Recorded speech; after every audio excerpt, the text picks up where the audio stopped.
संगीता, मैं तुम्हें या नहीं कहूँगी कि मैं तुम्हें बहू नहीं बेटी ही मानूँगी।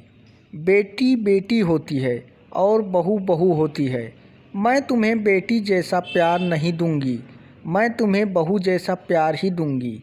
रह रहकर होने वाली सांस के ये शब्द मेरे दिमाग में हथौड़े की तरह वार कर रहे थे। आज मुझे देखने प्रमोद के साथ उसकी मम्मी पापा और दादी जीजाजी आए थे। प्रमोद और मैं दोनों ही इंजीनियर हैं। प्रमोद की जॉब मुंबई में थी और मेरी बेंगलुरु में। प्रमोद मेरी भुआजी के दूर के रिश्तेदार में कोई लगते थे। भुआजी फूफा जी प्रमोद की और उनके परिवार की तरफ तारीफ करते थकते नहीं थे।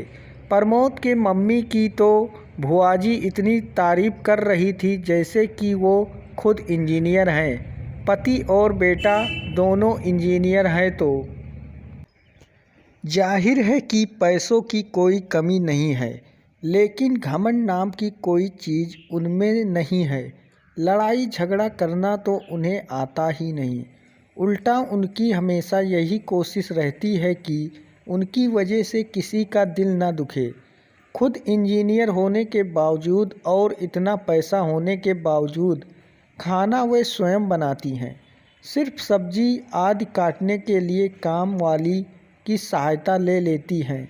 उनका मानना है कि खाना हमें स्वयं ही बनाना चाहिए ताकि घर के सभी सदस्यों को शुद्ध और सात्विक भोजन मिले।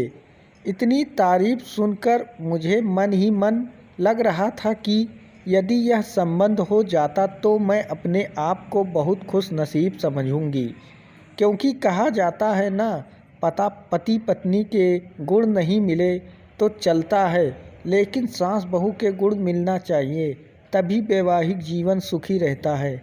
यही सोचकर मैं मन ही मन खुश हो रही थी कि मुझे बहुत अच्छा सास मिलने वाली है।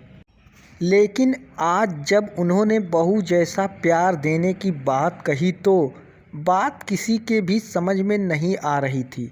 आज तक सभी ने यही सुना था कि हर सास ऐसा ही कहती है, तुम मेरी बहू नहीं बेटी हो, मैं तुम्हें बेटी जैसा ही प्यार दूंगी। लेकिन यहाँ तो उल्टा ही हो रहा है। बहू जैसा प्यार घर में सभी को आशंका हो रही थी कि कहीं वे शादी के बाद फिल्मों वाली ललिता पावर टाइप की सास न बन जाए। यदि ऐसा हुआ तो मेरा क्या होगा?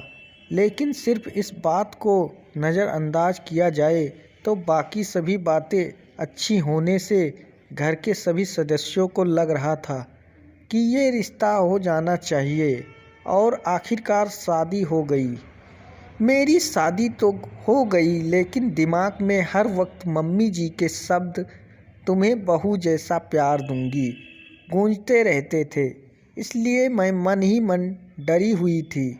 मैं प्रमोद से इस बारे में बात नहीं कर सकती थी, क्योंकि मुझे डर था कि कहीं प्रमोद यह ना समझ बैठे कि शादी होते से ही मैंने मम्मी जी के खिलाफ उनके कान भरना शुरू कर दिए।